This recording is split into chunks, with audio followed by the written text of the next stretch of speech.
और यज्ञोपवीत संस्कार का कोई इससे लेना देना नहीं है कि यह ब्राह्मण ही करेगा। हमने कहा कि डिस्टॉर्शन इतना हो गया है, इतनी गाड़ी पटरी से उतर गई है कि आपने गलत चीजों को गलत तरीके से अपने अंदर जम कर लिया है। हर एक का होता था, न उसमें कभी कोई दलित था, ना कोई यादव था, ना ठाकुर था, ना ब्राह्मण था, सबका काम बटा हुआ था। यह जो कास्ट का जो पूरा का पूरा जहर है, यह कब से शुरू हुआ इसको भी पढ़ लीजिए। यज्ञोपवीत संस्कार के बारे में मैं ऐसी जगह पैदा हुआ जहां यह हुआ नहीं। यज्ञोपवीत संस्कार के बारे में जो जानकार बताते हैं कि जब बच्चा अपनी मां की गोद से स्कूल या गुरुकुल जाने के लिए तैयार होता है, तब उसका कोई 6 साल या 5 साल या 7 साल या 8 साल में उसका यज्ञोपवीत संस्कार किया जाता है।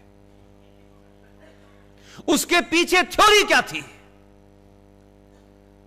कि वो जो जनेऊ संस्कार है उसका सिर्फ इतना ही अर्थ था, ये जनेऊ जब तक तुम्हारी शादी ना हो जाए तुम्हें ब्रह्मचर्य का पालन करना है।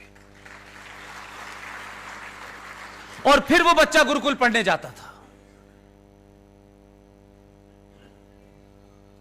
सभ्यताओं का तुलनात्मक अध्ययन, परंपराओं का तुलनात्मक अध्ययन करना चाहिए।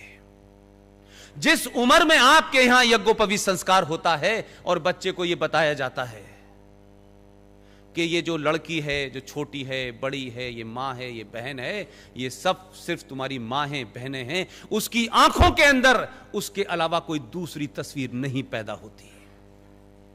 लेकिन उसी उम्र में उनके यहां भी एक संस्कार होता है।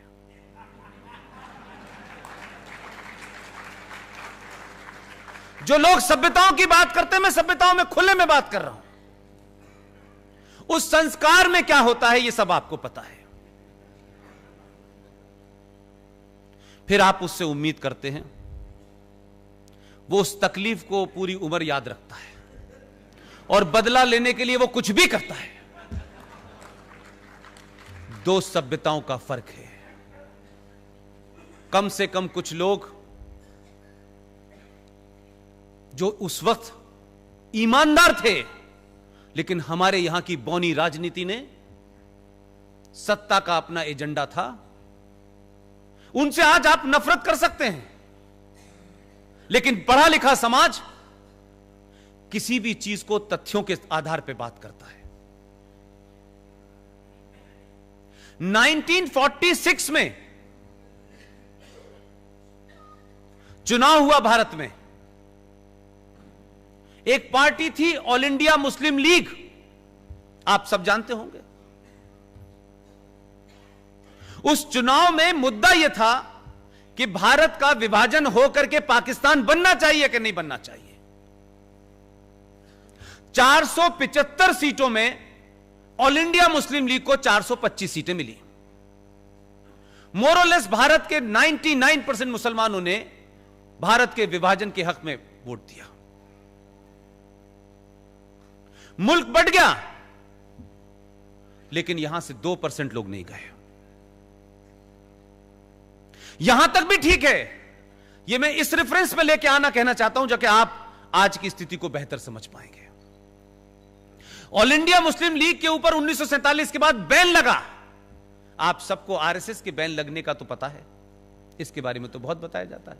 इसके बारे में नहीं बताया कि ऑल इंडिया मुस्लिम लीग पे भी बैन लगा था। लेकिन आप देखें कि जो उनका संविधान था ऑल इंडिया मुस्लिम लीग का, वो एज इट इज रहा। आजकल तो नाम बदलने का फैशन है। नाम बदल लीजिए, कोई फर्क क्या पड़ता है। यह बात अलग है कि जिन्होंने नाम बदले हैं उन्हें अपना ओरिजिनल नाम जल्दी याद आने लगा है, आजकल आ रहा है। और नाम भी आपको बता दूं कैसे मजाक से बदले गए हैं। हिंदू थे तो नाम था ओम प्रकाश, कन्वर्ट हुए तो नूरे इलाही हो गए। जो भगवान दास थे वो गुलाम नबी हो गए। तो आपने कुछ बदला नहीं, ट्रांसलेट करके नाम बदल के उधर चले गए। 1947 में ऑल इंडिया मुस्लिम लीग का जो संविधान था उसमें डॉट भी चेंज नहीं हुआ। बैन लगने के बाद उस पार्टी का नाम हो गया इंडियन यूनियन मुस्लिम लीग।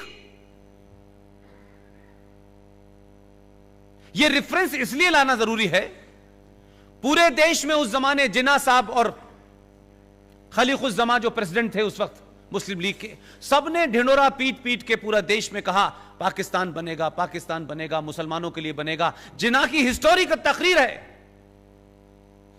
वो इतिहास में आपके यहां भी मौजूद है।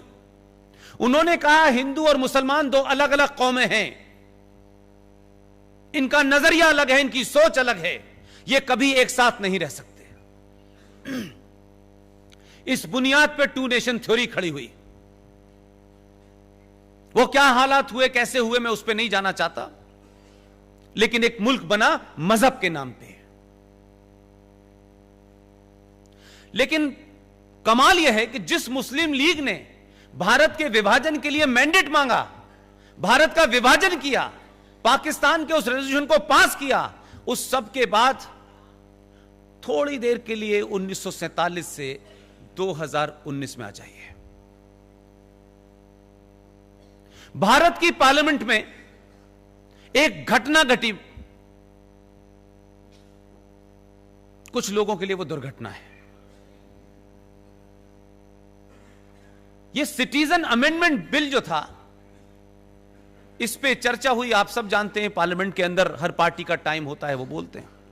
मुझे किसी से शिकायत नहीं है। जिन पार्टियों ने इस पे रुख सरकार के फेवर में रखा नहीं रखा, मुझे उनमें सिर्फ दो ही लोगों का चरित्र जो है दुनिया के सामने उजागर करना है। एक पार्टी थी कश्मीर की जिसका नाम था पीडीपी, महबूबा मुफ्ती जिसकी सदर हैं, और एक पार्टी थी इंडियन यूनियन मुस्लिम लीग। आप लोगों ने डिबेट सुनी थी कि नहीं? अगर नहीं सुनी थी तो मेरी आप सबसे इसलिए गुजारिश है कि उसको सुनिए जरा ध्यान से। हो सकता है कि इस जोश में आपने न सुना हो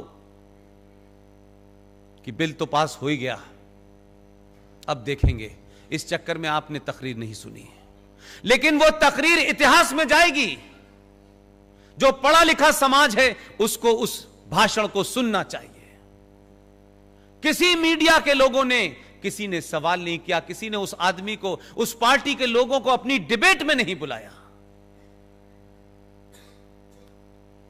इंडियन यूनियन मुस्लिम लीग जिसका चार्टर, जिसने पाकिस्तान को बनाया, जिसने इस मुल्क को बांटा, उसका मेंबर ऑफ पार्लियामेंट बशीर पूरी ताकत के साथ कहता है कि यह हिंदुस्तान के आईन यानी संविधान, उसके खिलाफ यह कानून बनाया जा रहा है। यह गांधी के मुल्क में हिंदू राष्ट्र बनाया जा रहा है। क्यों नहीं पाकिस्तान से जब आप हिंदू को, जैन को, बौद्ध को, पारसी को बुला रहे हैं तो मुसलमान को क्यों रोका जा रहा है? ऐसा तो गांधी के ख्वाबों का पाकिस्तान, ये भारत नहीं था। अब जरा तस्वीर को देखिएगा। जिस मुस्लिम लीग ने इस देश को बांटा, जब गांधी कह रहा था कि पाकिस्तान मेरी लाश पे बनेगा, तब मुस्लिम लीग ने उसकी लाश भी बनने दी और पाकिस्तान भी बना दिया। और जब गांधी चिल्ला चिल्ला के कहता था, तब इनका इश्क जिना से चल रहा था, तब ये जिना की बात मान रहे थे, तब आपने मुल्क बांटा। वही पार्टी, वही चार्टर, वही संविधान। भारत की पार्लियामेंट में सिर्फ इतना ही रुख बदला है, सत्ता के शीर्ष पे कोई और बैठा है।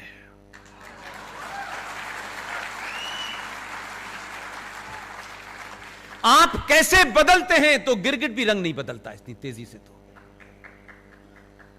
आपकी जब मर्जी थी, जब आप 9.7 करोड़ थे, तब आपने कहा कि हिंदुओं के साथ मुसलमान नहीं रह सकता। आपने मुल्क बना लिया, आर्मी बना ली, 70 साल जी के देख लिया उस इस्लामिक मुल्क में।